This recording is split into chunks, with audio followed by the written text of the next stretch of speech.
Moving. Hello, once again, you're all welcome back to Let's Talk with Esther Agbi. I'm Esther Agbi, and I have David here with me as a guest. You're welcome, David. Thank you. I hope you're all doing very well. It's so beautiful and gorgeous out here today. I hope you are also experiencing a very beautiful weather wherever you are. Okay, so the title of our topic, and it's a question, is should men and women receive equal wages for work done? Should men and women receive equal wages for work done? We're going to narrow it down a little bit. So the first phase of it is work meant for men only? That's the first thing we need to address. And we're going to take two scriptures. The first passage is Genesis 2:15, and the second one will be Genesis chapter 5 verse 2. Can you help us with that, David? Absolutely. So Genesis 2:15 says, and the Lord God took the man and put him in the Garden of Eden to dress it and to keep it. And Genesis 5:2 says, male and female created he them and blessed them and called their name Adam in the day when they were created. Okay, thank you very much. So when we look at both scriptures, we can deduce that both male and female are expected to carry out some form of work for sustenance, because as we see from the first scripture, God took man and put him in the Garden of Eden to dress and keep it. But in Genesis 5:2, it talks about the male and female. God called them Adam. Okay, so what are your views or your opinion? Concerning what? Yeah. Exactly. Your opinion, is it are men and female supposed to work, or it's just the men only that are supposed to work? Well, I would think both the men and the women have to work in their own ways, just because, God has given both of us brains. Both of the sexes have brains, male and female, and so, and since it's called Adam, then the expectation would be that both of them would have to work, because that Adam is referring to the both of them. So that's what I would say. Yeah. Okay, that's good. So if that confirms the fact that both men and women should do some kind of work for sustenance, are men supposed to carry out certain specific jobs while women are known for other types of jobs? Yeah, it's an interesting question. I think both of them can do both jobs, but again, the issue is for some professions, they might suit the men more than the women, right?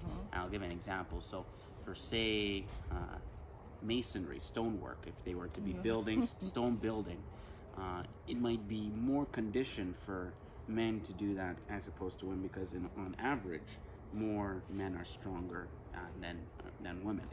If you look at the average man versus the average woman, and that's just due to the testosterone, or to the just the general amount of strength that each has been given.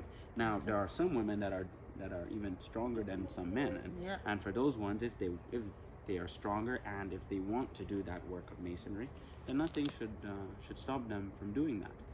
And on the flip side, the same thing. Like women generally are better at bonding than men are, or emotional connection. And so a job that might suit them more for that, let's say nursing, that might be what is more suited for them, and so women might want to do that one more. But then you might have some men that are even just as good or better at bonding than some women are, and in those cases, again, the men should not be prevented from doing those jobs. So it really just depends on the person's personality, person's composition, and their psychology, and based on that, they should choose what they want to do. Yes, that's a very good point. And I have also observed too, as you have rightly said, that there are some professions who find more male people, more men than the women, and other professions who find more women than the men. Like engineering, for example. Like in your class, what ratio would you give that? I would say it's like 60, 40, 70, 30, something like that. Yeah. Yes. That's true. Because in medicine, in those days, we used to find more male physicians But now it appears it's about 50-50. You see a male, you see a female physician, you see a male physician. So it's kind of like a 50-50. So is it that the men were cut out to be doctors in those days only? And then what changed? Well, I would think in those days, probably the men were cut out to be doctors only, as with many professions, right? Because the men were seen as more of the breadwinners for the home, right? And in many places, they still are today. And so, as a result, those jobs were really only open to those men, or even to some women, but maybe those that weren't married and were not having children, and maybe they didn't think that a woman could juggle all of those responsibilities at once. That's a point. And so they kind of just restricted medicine or engineering or any of those just to the men instead of the women. Yes, yeah. Even in pharmacy, I think it's about 50-50. Even now, like you see about the same. I can't already say there are more female in pharmacy, Right. and even in nursing. But even in nursing, you see more females than the men. Could it be because they are more emotional or compassionate, or kind of like, okay, let me help out in this situation. Yeah. Okay. So I don't know what could be the reason for the uneven split. Could it be the cultural expectations or something else? I think it is part of it is the cultural expectations, and part of it is the likes and dislikes of the person, and again, what they're preconditioned to do. In general, men are better at if it's spatial reasoning. Okay. It seems like the research shows that men are better at that than women are, and on average, right? Everything's always on average, right? Some women are much better than men at spatial reasoning, but on average, that seems to be where it lies. Versus for other professions, maybe it's women are better at the emotional side, at the bonding and at the connecting side of things, and so they'll choose professions that suit that composition. So for those men that are better at spatial reasoning, they will be more suited to professions that involve more of that and less interaction, such as engineering, or maybe even computer science or something like that. Versus other professions like nursing, which involves a lot of patient interaction, and so you want somebody who is able to talk and alleviate the person's fears or pains or concerns or something like that. And so in a profession like that, you will see more women than men, just based on their composition and general nature. And then in a profession like medicine, it might just be that there's an element of both that are required, right? You have to be good at the bonding and connecting side as a doctor in order for your patient to trust you, but they also want to see you make quick decisions and make and accurate decisions, especially for like surgery or something like that. And so maybe if men are better at that decision-making aspect, quick decision-making aspect, then you'll see men in those kind of roles even within a profession, and maybe more women as family doctor or something like that, or in hospice care. So it just depends on the person's composition. Yeah, that's what I would say. Yeah, and to add to the cultural expectations, because like I was watching one of these court cases, that they show on TV. So the judge was asking, can't even remember the full story, how the man and the woman, the husband and wife got to the court. I don't know what they were even talking about.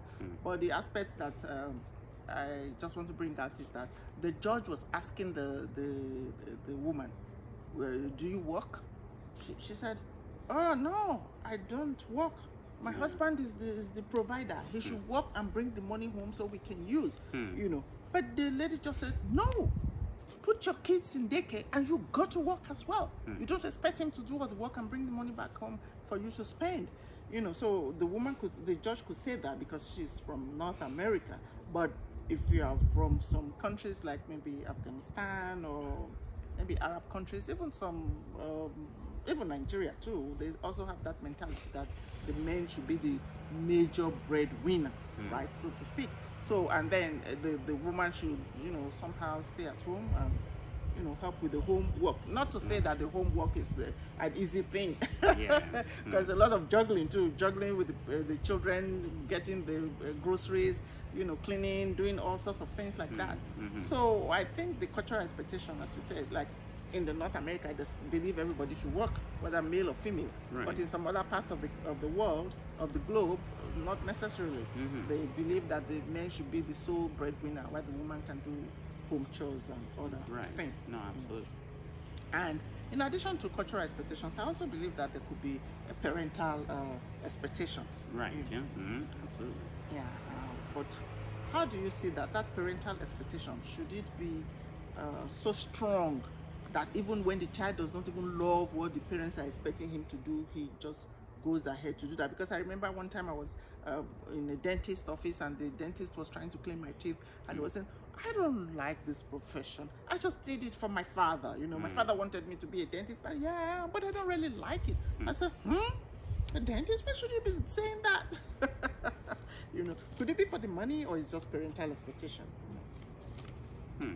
I think it depends, right? Like, sometimes the parental expectation is definitely a factor, and children, many children, every child wants to be accepted, right? That's just human nature. And so if the father is saying, you need to do dentistry, and the child maybe is unsure of what he wants to do, or maybe he was thinking about it and then he said no, or he doesn't really want to do it, and then the parents say, oh no, you should do it, then that certainly plays a role, and then the child might just say, okay, well, let me just see it, and maybe I'll develop a love for it over time. And then unfortunately they don't develop that love with time, or maybe they see some things that they didn't expect, and then they don't like the profession as much, or maybe they're comparing where they are to other people, and that's another common one too. That happens, and definitely the cultural expectation is there as well. Maybe I'm not so sure about dentistry, but for nursing, for example, more women than men are in that profession, and so if a man that is coming from or who has parents that are coming from a more traditional culture, and it wants to do nursing, the parents might just say, well, you can do it, but they might not be as approving as if they were to say, I want to do engineering. Okay, well, then there will be more enthusiasm for that, and the child who wants to gain the approval of the parents, and maybe he's not sure what he wants to do anyway, will say, okay, well, let me just do the engineering, and then we'll see. So and I also see that some people pick professions as a result of they're looking at stability of jobs, right? Yeah, and absolutely. peer pressure too. So when we couple everything together, you see it's a lot of reasons why men are more in a particular profession and women are more in other professions. Actually, so we shall continue from this next time and narrow in on the wages for men and women. So we're going to be right back. So thank you very much for viewing. If you have differing opinion or your own contribution, you can go to the comment section and say something right there. Thank you so much. God bless you. Shalom. See you very soon. Bye.